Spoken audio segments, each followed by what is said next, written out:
Hey ladies, so excited to be with you here for this week's Talk About It Tuesday. If you are joining me live, give a wave, type live in the comments so that I know you're here. If you're watching the replay, type replay or give a wave so that we can just start that conversation and just welcome you into here. We really appreciate when you come in and you watch these and you interact. It's so much fun. It feels like a conversation and that we're just doing this together. So I'm going to be talking today about what rivers can teach us about rushing toward our goals.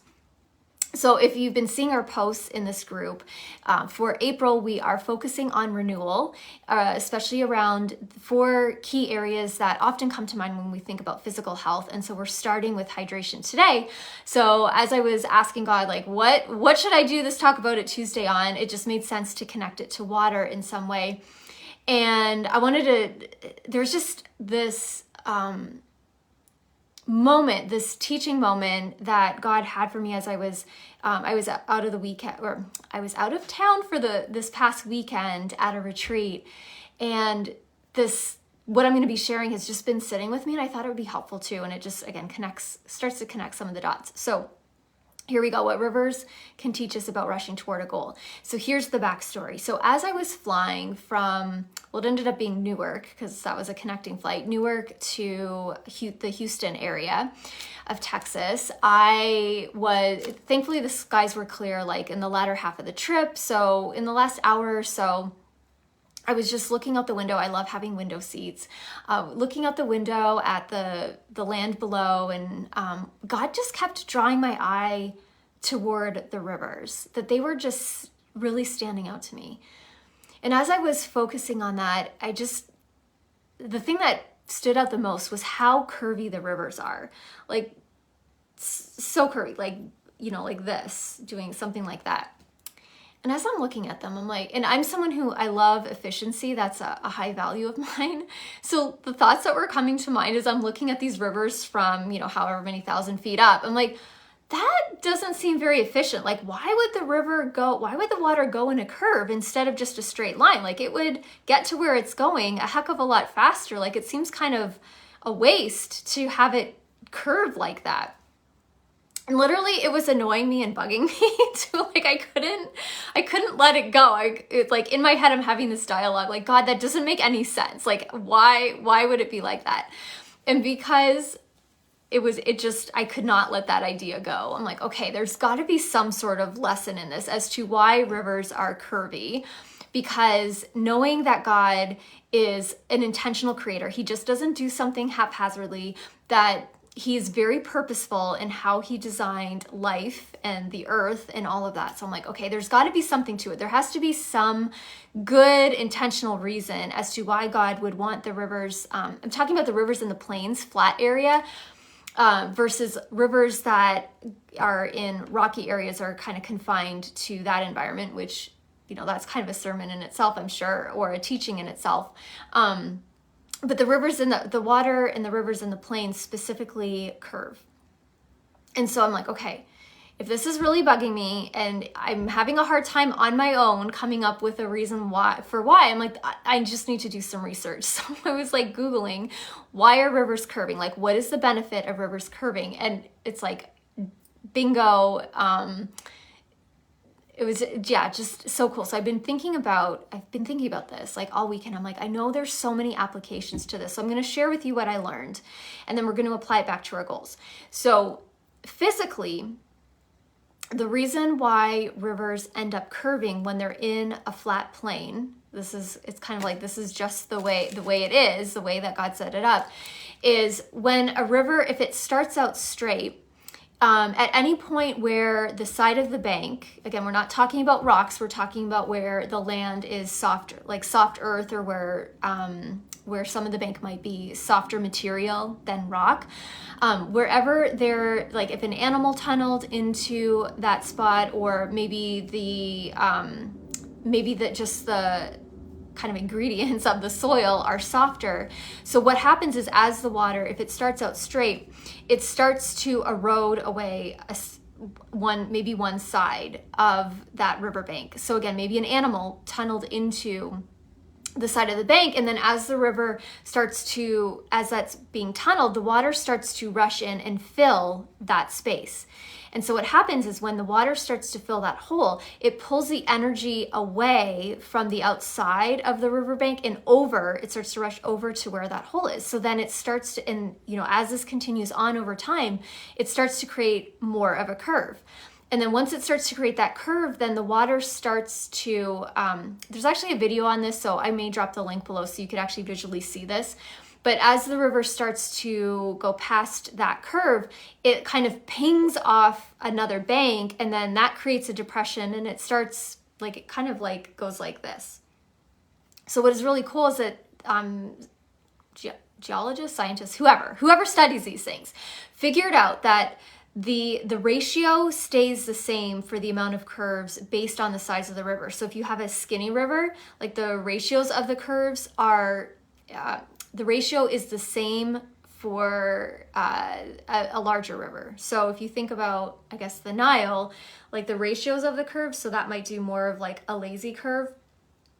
And then skinnier rivers might do more like this. But I guess the ratios of the curves to the size of the river stay the same. I couldn't really wrap my head around that. Again, if you really want to see that, Google it yourself. It's fascinating. So anyway, so I learned like physically there is a reason why that happens.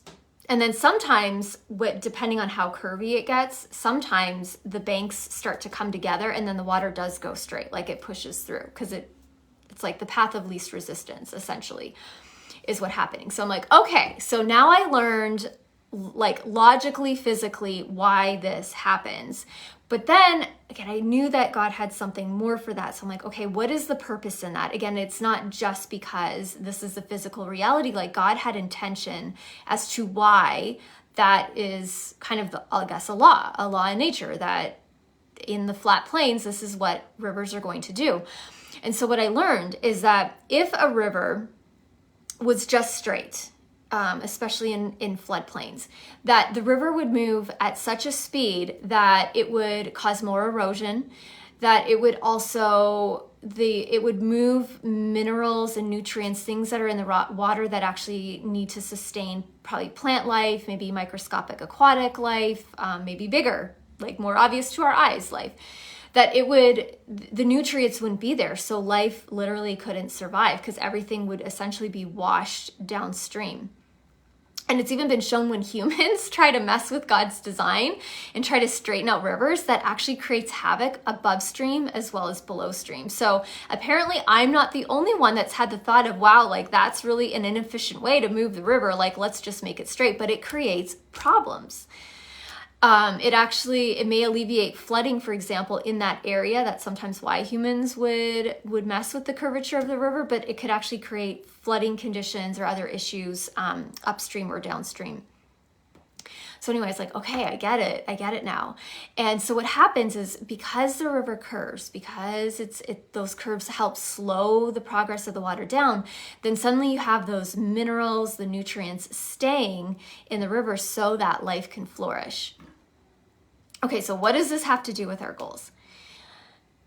So think about a goal that you have, that you've been working on. And I think in our minds, it's so easy, especially ones that maybe we've been working at for a while, to be like, I just want to get there. Like, I have a goal. I just want to get there as fast as I can. I don't want anything getting in my way. And yet, often, right, we can find ourselves feeling frustrated about the progress, about it being slower than what we would have liked, or maybe being less efficient than what we would have liked. And so my invitation for you, as you hear about the curving of the river, is to think about the purpose that God may have for you in slowing that progress down.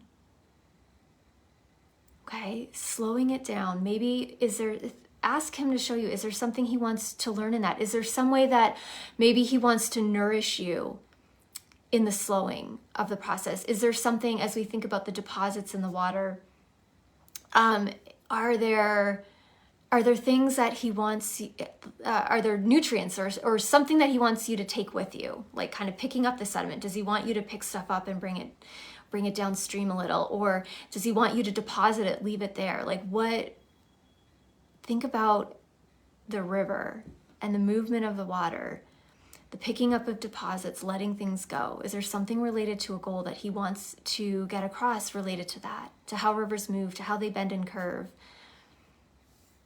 And equating it to if you just like rushed on through, what are the things that you may have missed? Or by being more direct, maybe what on the kind of the, since we can't go back in time, what are some issues that may be created maybe around you or ahead of you that rushing toward that goal would cause to happen instead of a more meandering course? So really engage with that, because I think, again, we can beat ourselves up when things are not moving as fast as we would like or we would expect. And sometimes God has us slowing down for a purpose. Sometimes it's ourselves that are getting in our own way. But even in that, God, it says, I forget the address of the scripture, but like all things work together for the good of those who love God. So if you've been particularly frustrated with a goal, or as you go through this month and thinking about the renewal in these different areas of your health, just take a moment to connect it back to that river and asking God to speak with you about that. Like where are these meanders, these curves in the river helpful to you? How can you use that to alleviate any of that pressure and that frustration that you're not getting there as fast as, again, you originally thought? But just trusting, like, regardless of whether the river is straight or it's curvy, it is getting to its destination. It's going to get there. It's just, sometimes it's a little bit of a less direct path. And that's not bad. It's not good. It's just different than you may have expected.